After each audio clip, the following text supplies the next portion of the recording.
What's up, dudes and dudettes of the internet? My name's Seth, and today we're going to be taking a look at Abatron. How y'all doing today, though, folks? I hope you're doing fantastically wonderful. Before we get started, I would very much appreciate if you would hit that like button for me. It helps me out more than you know. This game is still in Kickstarter, and oh boy, it is absolutely awesome. I love the concept of this game. There has only been a couple other games that end up doing this, where this game is an RTS, which is real-time strategy like Starbound or like I would say a little bit like League of Legends, but not really like League of Legends, right? Where you're controlling multiple units to kind of converge on a specific enemy location, right? And the cool thing about this game that I absolutely love is that you can actually take each individual unit and play with that specific character in a third-person mode or first-person mode, or just control all the units at the same time. So without further ado, we're going to try and hop right into it. You can only end up using the free-for-all right now. There is only a certain amount of players. We can only play online. We don't have access to private or LAN, but that's okay because we'll be able to get right into it. There, of course, is only one type of race right now, but there is going to end up being 3 different races. So and then a whole bunch of different levels per planet, which we can only select the one right now. But either way, I've been enjoying this game. I don't think we're going to be playing against another player today, sorry to say, folks. So instead, I'm just going to hop right in and show you the gameplay mechanics rather than actual, like, hardcore combat. Main objective, destroy all enemy mana spheres and choose our color. Bloop. Get it? Because we're blue. So the way that this game kind of works is, first of all, you can kind of see right here, like, this is the environment. I mean, we're kind of faded out right now just because the match is still starting, but because of the fact that you can play first person with all the characters, or even third person like this, it means that the environment itself is actually very, very detailed and completely three-dimensional, rather than most RTSs, and I'm going to be saying that a lot today. Most RTSs, like, you wouldn't be able to see on this side, like, they wouldn't have to go into full detail because of that or anything, you know, because the other side of the wall is not going to end up being interactable. Now, one thing that is a little bit of a disadvantage, granted this game is in super early access right now, so I'm sure they can touch it all up before the game launches, but you can kind of get your characters out of the map and stuff.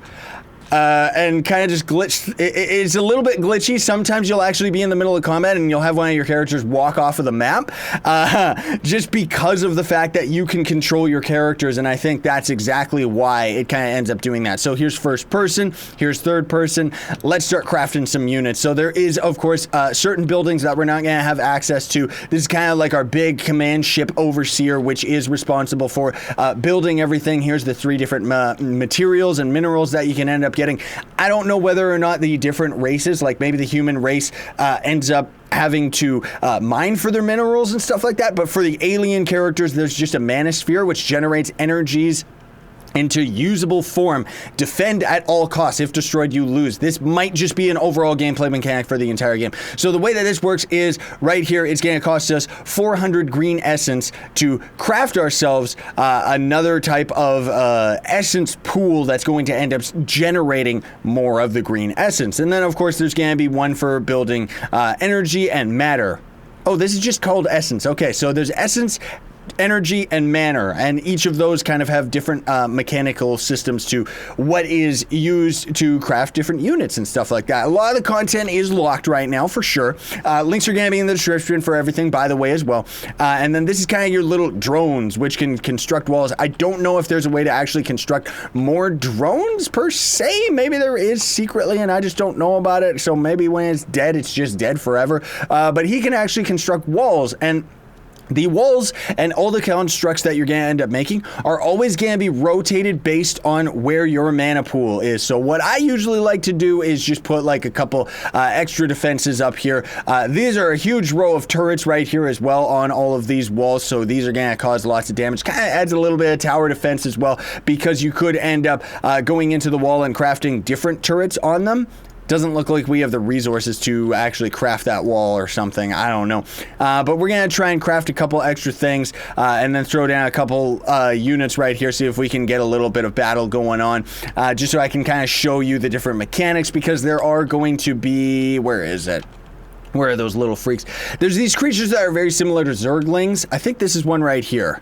Yeah, that's one right there. So we've got a critter sting, which is a ravenous pest that can be killed for battle experience. So these things are just randomly around the map, like kind of around these little holes right here. And when you end up killing them as specific characters, like each of these characters is going to end up getting more and more experience as we're in combat more, right? And as we're in combat more, you're going to end up getting different abilities. So you can see that Q, R, and left mouse button are going to end up being our different abilities. So right now we only have the basic attack and it's on a little bit of a cooldown. The advantage of controlling a specific unit that I've noticed is that as we're playing as this character, our laser has a lot less cooldown than if we have our units actually doing the attacking, right? So let's actually go down here, tell them to attack one of those things, and I'm gonna go down here just so I can kind of show you. Like, you see how slow they're attacking as opposed to us, which can continuously keep attacking. And we ended up just unlocking our first ability right there. So the first ability with this guy anyway is he charges forward, just kind of a rocket jump, stuns enemies around him and stuff like that. As we're getting more and more powerful with these characters, we're going to unlock different abilities. And you can't actually cheat the system. If we end up using a rocket jump with this guy and then switching over to this other character right here, you can see that we just have a general cooldown on all of our characters, just no matter what we end up doing, right? And as you can see, I mean, I bought a little bit more than I bargained for here. We got lots and lots of enemies going on. I really like these guys' melee attacks. They're usually really, really good, but oh my goodness gracious, we are in trouble and probably going to end up dying. The other thing too is because this game is so early in development, the AI is definitely lacking with the characters and creatures. I found just in general, pathfinding was a bit of a problem. Lots of our characters won't actually retreat from battle when they're at one hit or anything like that. And just generally speaking, it just, they kind of seem to have a little bit of trouble. See, these turrets are so overpowered, man. Now, there's certain units like this guy right here, we can't actually go into third or first person with him. I'm assuming that's just because of the fact that he's like a builder character, so we don't really need to do anything like that. And these turrets that we do have up here, you can see that these little Zergling dudes are actually damaging our turrets as well. And I'm going to see if I can actually try and build up another one of these things. And yeah, if we can get some more dark matter, we can end up building a battle arena, which is for our siege tanks. And they're actually pretty cool. They're very similar to like StarCraft and stuff like that as well. Of course, I'm just going to reference that a lot in general, just because I've watched a lot of like StarCraft tournaments and junk like that. And I just really, really like it.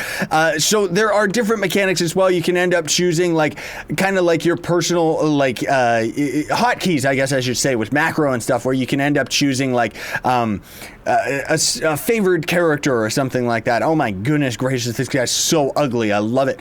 And the first person details, like as you can see, like the guns on this character, they look really, really good. As opposed to when we're in third person, you know, it looks good for an RTS for sure. I mean, the characters kind of walk a little bit goofy, but it's cool, you know, like I like it. And I'm pretty sure that there is proper gameplay mechanics where we could end up telling all these units to end up going in a direction.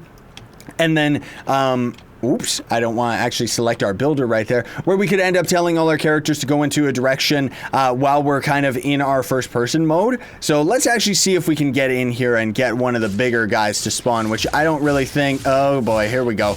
So I also want to try and get our ultimate ability with this guy.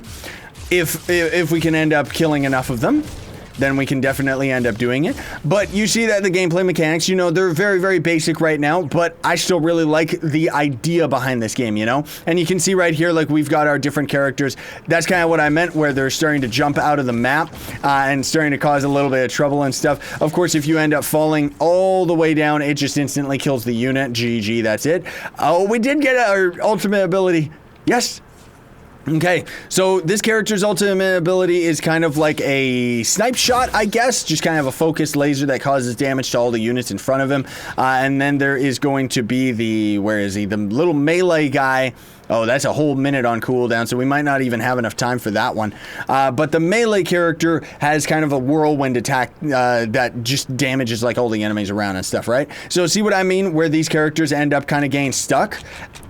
We can end up getting them out of the area, but like I was saying, you know, it's like, it's just a little bit troubling right now to try and end up doing something very specific. Now, granted, if you're playing against other players, it could end up still being a very frantic match either way, and I still really enjoy the gameplay mechanics, even though it's very buggy and stuff like that right now. But like I said, this is a very, very early build, so I'm sure they're going to iron it all out. But let's try and see if we can end up crafting ourselves one of these special weird gross units right here, which needs a little bit more dark matter. Do we have it? Well, at least we're going up by 4, and there we go. So I'm going to show you all this last guy right here. If it actually... Oh, can we ever craft it? What's going on with that? Oh, because the building's not fully complete. My bad. So when the building is like yellow like that, it means that it's still being constructed. Even when we go onto this wall, 1, 2, 3, 4, we can just throw down all the turrets right there, and you kind of see they actually kind of grow into existence, which I think is a very cool like graphical style towards like the building and stuff of the different units and everything. So I'm gonna try and build one of these siege tank guys right here, just so I can kind of show you. The other thing too, wow, lots of these environmental enemies did end up coming out like crazy, man alive. But that's the thing too, is I don't know whether or not, like when I mentioned with this building unit right here, I don't know if whether or not you're going to be able to eventually go into, you can go to third person with him. Okay, rip me, excuse everything that I was saying, folks. I guess it just kind of prioritizes certain combat units rather than like this little builder dude, because honestly speaking, I didn't even know that that was possible. Maybe that means that we could actually control this siege character as well, because that's the thing is, when I was just testing this game out, every time I would try to go into third person with the siege character or the little building character, it would automatically end up like throwing my camera behind like some of the other characters, right? Like, see, kind of like we're doing right now, where I'm trying very, very hard to get into third person with this guy, but I don't know, it might not be a thing. He can, of course, kind of go into a stationary mode, which is very similar to like siege tanks, where you can end up kind of getting him to shoot enemies from very, very far away, or you can end up just attacking them all up close and personal, where there's the spit mode, where we're causing damage to enemies that are nearby, and then there is the siege mode, where he's gonna end up getting into range before he can destroy like enemies from further away, right? But it kind of is a good way of just managing your units, very basic builds and stuff like that. And I guess that's pretty much it as far as the content of this game is concerned right now, folks, because not going to be able to play with other players today. And I just kind of wanted to show you all this, let you all know that this game does exist. Links are in the description. Go support the Kickstarter and everything like that. Very, very cool if this game ends up coming out, because it's really neat, and I could totally see it being a thing. Anyways, have a fantastic day, everybody. Sayonara, and stay epic.